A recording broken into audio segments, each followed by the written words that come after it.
কুরবানির গরুর চর্বি অথবা খাসির চর্বি এগুলো কিন্তু গরিবকে দিবেন না অথবা ফেলেও দিবেন না। এই গরুর চর্বি খাসির চর্বি থেকে কিন্তু বেঁচে যাবে সংসারের হাজার হাজার টাকা। আমরা অনেকে না বুঝে কি করি, গরিবকে মাংসের জায়গায় চর্বিটা একটু বেশি করে দিয়ে দিই। এটা কিন্তু মোটেও ঠিক না। আর আজকে আপনাদেরকে দেখিয়ে দিব এই চর্বি আপনি কিভাবে সংসারের হাজার হাজার টাকা বাঁচিয়ে নেবেন, আর এই চর্বিটাকে সারা বছর কিভাবে সংরক্ষণ করবেন। ডালডা অথবা আপনারা কিন্তু এটা দিয়ে খুব মজা করে পরোটা ভেজেও খেতে পারবেন।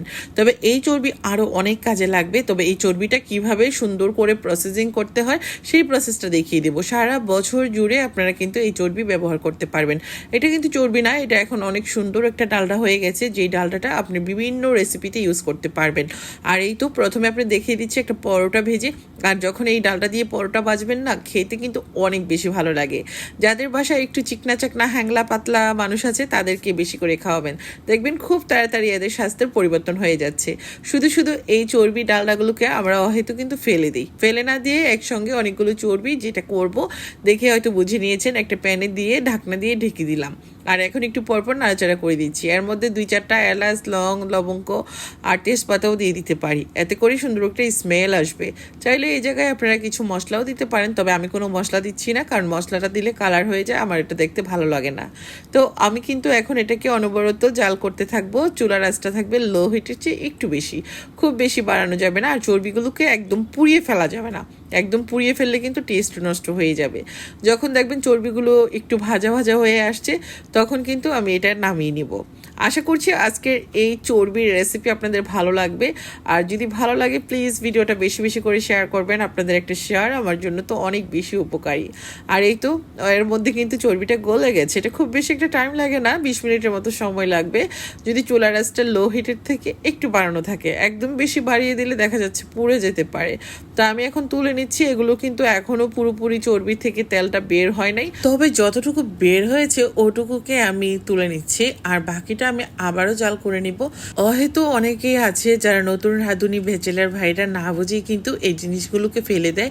আর এগুলো ফেলে দেওয়ার জিনিস না, এগুলো কিন্তু অনেক মূল্যবান একটা জিনিস, এটা আমাদের অনেক রেসিপিতে কাজে দেয়।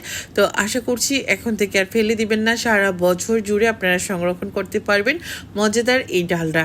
এই ডালটা কিন্তু আমরা অনেক রেসিপিতে ইউজ করে থাকি। দেখুন ঠান্ডা হওয়ার পর কত সুন্দরভাবে জমে গেছে।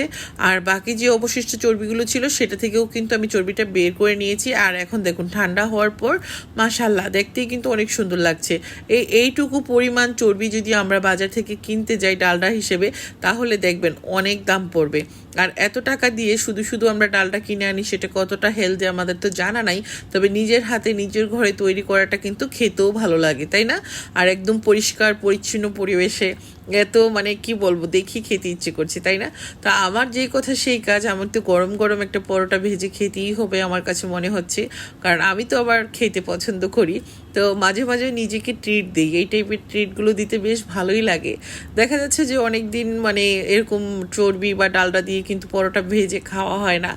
আজকে ভাবলাম একটা খেয়েই ফেলবো, কারণ অনেক আগে খেয়েছিলাম, সেটা আমার এখনও মনে আছে, খুবই সুন্দর ফ্লেভার হয়।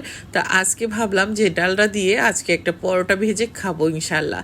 তো এই ডালটাটা কিন্তু আমরা বিভিন্ন রেসিপিতে ইউজ করব, পেটিস বানানোর ক্ষেত্রে, তারপর পরোটা ভাজার ক্ষেত্রে।